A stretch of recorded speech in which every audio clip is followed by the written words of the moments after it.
Hello, ഞാൻ ലിപിന്നി.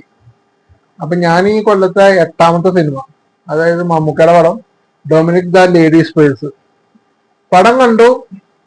പടം trailer എന്നൊക്കെ വ്യക്തമല്ലേ, പടം ഒരു കോമഡി പടമായിരിക്കും എന്ന് വിചാരിച്ചാ കയറിയത്. അത് ബുക്ക് മൈ ഷോയിലും കോമഡി ത്രില്ലർ എന്ന് പറഞ്ഞാൽ കണ്ടത്. പടത്തില് കോമഡി ഇല്ലെന്നല്ല, പക്ഷെ ഒന്നും അങ്ങോട്ട് ഏക്കാത്ത ഒരു കോമഡി ആയി പോയി എന്ന് എനിക്കൊരു സംശയമുണ്ട്. കാരണം എനിക്ക് അങ്ങോട്ട് ഇഷ്ടമായില്ല പടം.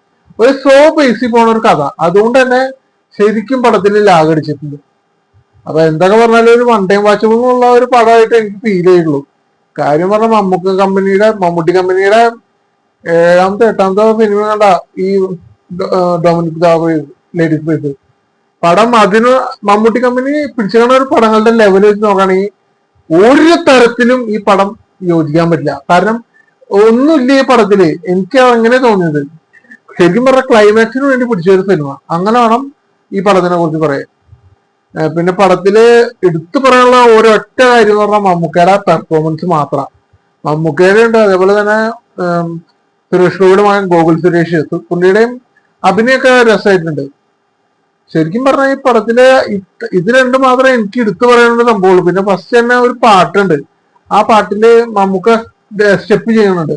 അതായത് ഡാൻസ് കളിക്കുന്നത് മറ്റേ സാധാരണ ഈ തമിഴ് പടങ്ങൾക്കൊക്കെ രജനീകാന്തും അങ്ങനത്തെ കാര്യങ്ങളൊക്കെ പുള്ളിയൊക്കെ ചെയ്യണ സ്റ്റെപ്പുകളില്ലേ, ഓരോരോ ആക്ഷൻ അല്ല സ്റ്റെപ്പുകള്, അത് തന്നെ. അപ്പൊ അത് കാണാൻ വേണ്ടി ഒന്നുകൂടി പടത്തിന് കയറിയത്.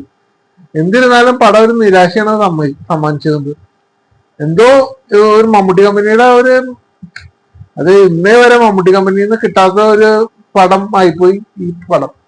പിന്നെ ഗൗതം വാസുദേവ്, എനിക്ക് കൃത്യമായിട്ട് പേര് പറഞ്ഞൂടെ പുള്ളിയുടെ, ഗൗതം, പുള്ളി പടത്തിൽ 1-2 സീനിലുണ്ട്, പക്ഷെ അത്രയ്ക്ക് അങ്ങോട്ട് ഇല്ല.